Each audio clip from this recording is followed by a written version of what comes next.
नमस्कार, नेपाल टाइम्स ट्रेनिङमा स्वागत छ। म रश्मिता उदास। नेपाल प्रहरीलाई करिब 1 अर्ब बढी रकमका हतियार खरिदका लागि सरकारले प्रक्रिया अघि बढाएको पाइएको छ। इटलीको बेरेटा कम्पनीसँग हतियार खरिदको प्रक्रिया गरिएको छ। त्यसका लागि बजेट अन्य स्रोतबाट रकमान्तर पनि गरिसकिएको छ। यही महिनाको अन्त्यमा हतियार खरिदका लागि प्रतीत पत्र खोल्ने तयारी छ। प्रधानमन्त्री शेरबहादुर देउवाको दबावमा अर्थमन्त्री जनार्दन शर्माले जाँदै रकमान्तर गरेर हतियार किन्ने निर्णय भएको स्रोत बताउँछ। स्रोतले दिएको जानकारी अनुसार 1150 थान 12 बोरका बन्दुक, 1000 थान MM को पिस्तोल खरिदको प्रक्रिया गरिएको छ।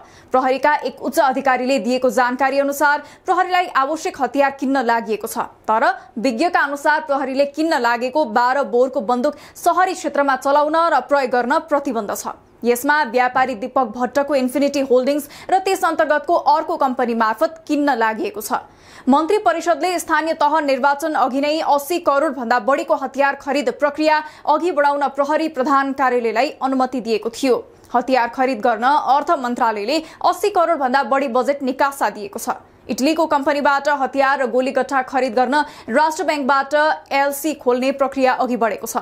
प्रहरी प्रधान कार्यालयले इटालियन कम्पनीको बेरेटा पिस्तोल 1000 थान, अस्त्र ग्यास सेल 25,000 थान, शॉटगन 1150 थान, रबर गोली 10 लाख थान र 5 लाख थान पिस्तोलको गोली खरिद गर्न लागेको छ।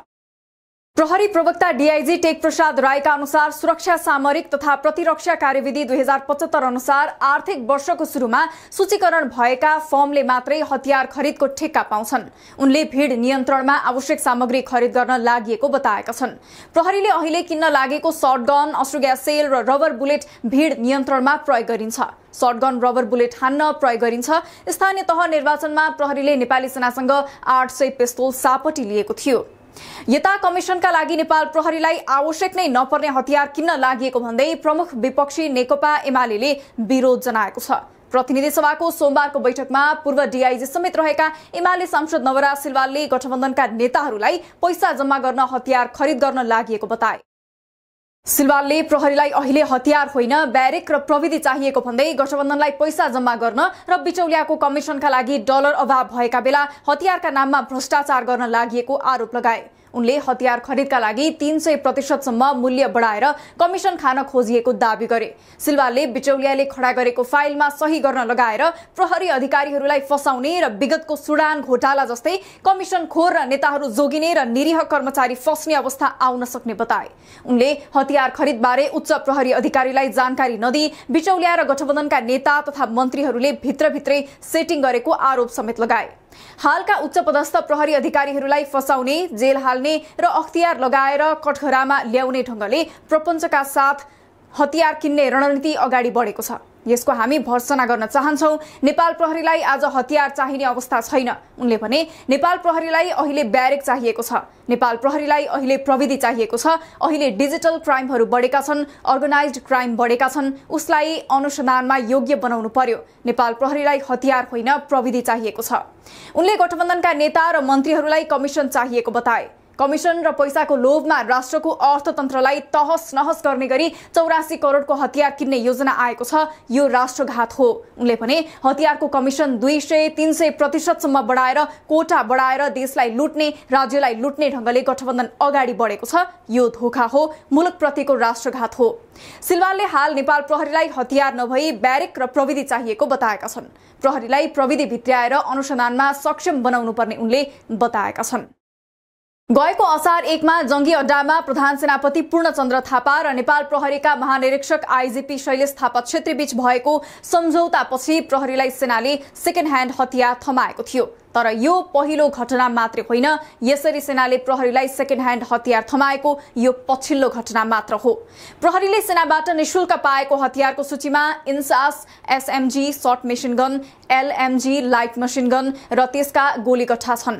विश्वयुद्धकालीन 303 राइफलको भरमा काम गरिरहेको नेपाल प्रहरीले पाएका यी हतियार तुलनात्मक रूपमा आधुनिक हुन्। तर फौजको सेवा प्रकृतिका हिसाबले प्रहरीका लागि यी हतियार प्राथमिकतामा पर्ने हुन् वा होइनन् भन्ने चाहिँ बहसको विषय बनेको छ।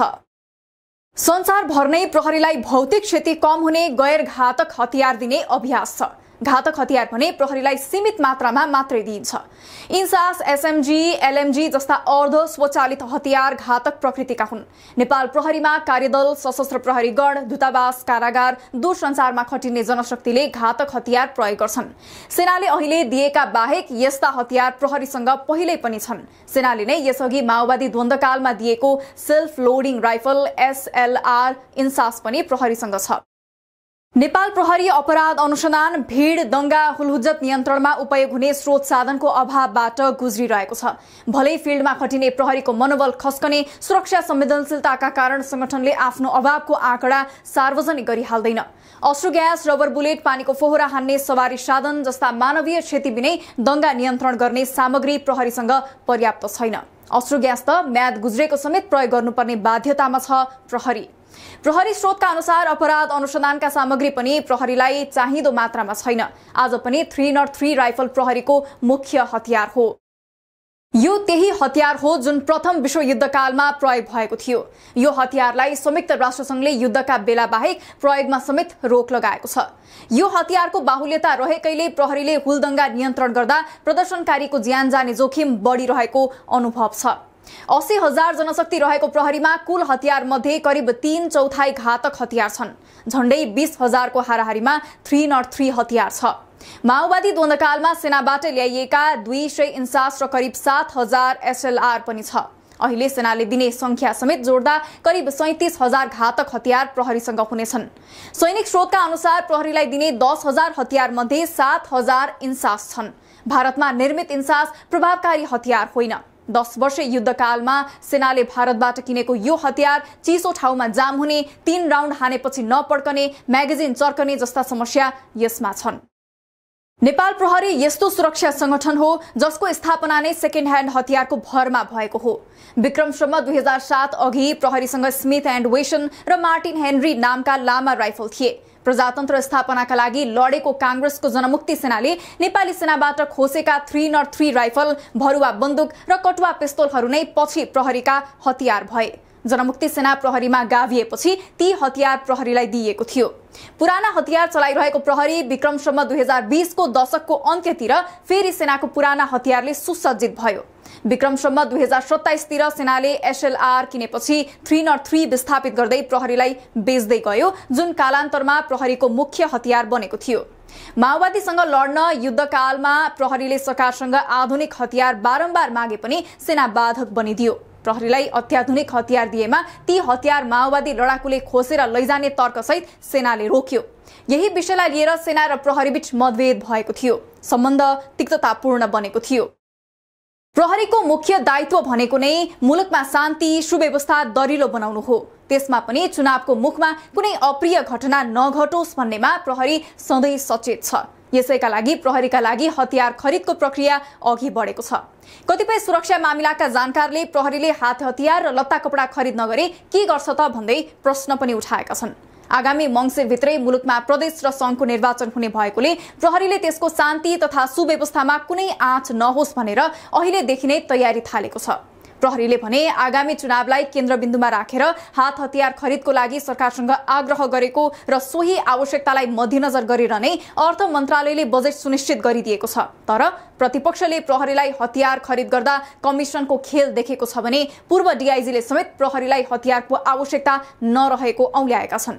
अहिले देशको आर्थिक अवस्था नै नाजुक रहेको भनेर सरकारमा रहेकाहरूले स्वीकार नगरे पनि विज्ञहरूले नेपाल समेत श्रीलङ्काको बाटोमा रहेको बताइरहेका बेलामा ठूलो रकम खर्चिएर प्रहरीका लागि किन हतियार खरिद गर्नु पर्यो होला?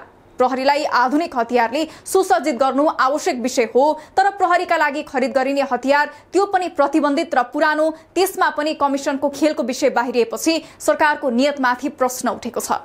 के साँच्चै सरकारले हतियारको खरिदमा कमिसन खोजेको हो त? प्रहरीका लागि हतियारको आवश्यकता कति होला? तपाईका विचार अवश्य व्यक्त गर्नुहोला। ताजा खबरहरूका लागि नेपाल टाइम्सको अनलाइन पोर्टल www.nepaltimes.net मा पनि गएर हेर्न सक्नुहुनेछ। यसैगरी हाम्रो युट्युब च्यानल र फेसबुक पेज पनि अवश्य भिजिट गर्नुहोला। तपाईले गर्नुभएको लाइक, कमेन्ट, शेयर र सब्स्क्राइबका लागि धेरै धन्यवाद। नेपाल टाइम्स हेर्दै गर्नुहोला। नमस्कार।